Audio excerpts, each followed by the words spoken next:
All right, this is the CB175 and it's up on the table.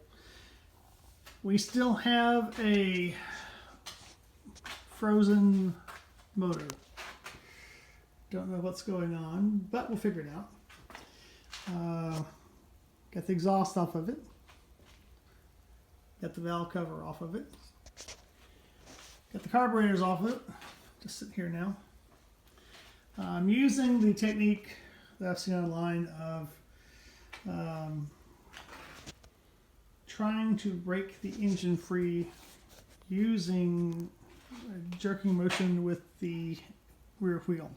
So you may recall in the first video that as picked up for $10 whole, this thing didn't have a rear wheel.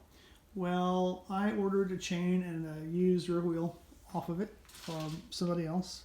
I just happen to have an old axle sitting around that Honda had from a Honda before that that doesn't really fit. See, it's about 1.5 inches too long, so I've got a real one ordered for this model, but it will keep tension on the chain, so I can work it back and forth. And there's probably, the movement that I'm seeing is probably just the amount of slack inside of the gear system itself. And I've been putting automatic transmission fluid and acetone into the cylinders. And I don't know if you can see down this side there, but it's still, you can check, let's see. Oh, there's the light. Here we go.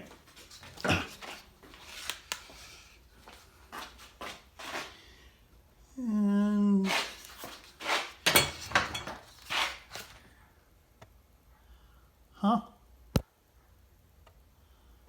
look at there. That's actually seeped in. I don't know if you can see down inside there, but that was level with the. See that little pool of fluid right there by the lip of where the spark plug goes? That was actually level to the top of there about all day, but it finally seeped through. So that is really encouraging. That is news to me, and so great. And that's the left side. The right side of the motor,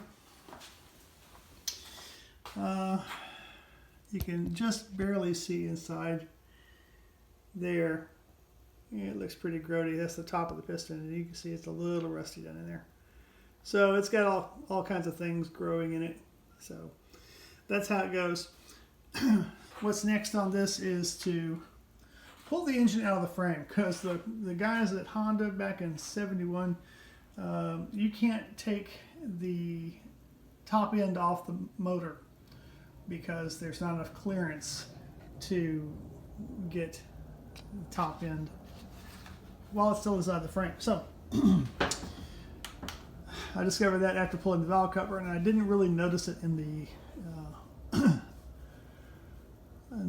service manual from the original from Honda. So the trick here is that I got to pull this motor out, but I have successfully split the cam chain.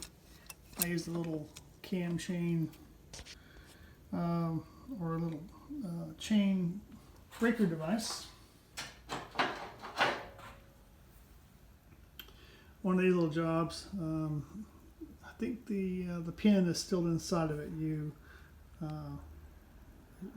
fit it around the chain, and you drive this bolt down inside of this hollow bolt, and the little pin comes out of that and drives the pins out of the cam chain. And so I successfully did that, and you can see there's the old split chain right there on top. So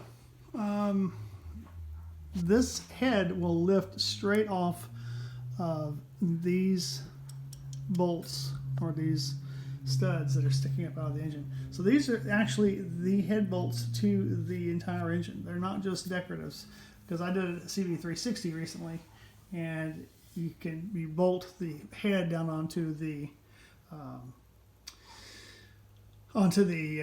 cylinder, and you can actually remove most of the engine while it's still sitting in the frame. But not so with this one. So more to follow. That'll happen soon. We'll get down into this and see whether or not we can get that piston free. But that's an update. Y'all have a wonderful night. Thank you for hanging out with me, and I appreciate it. And take care.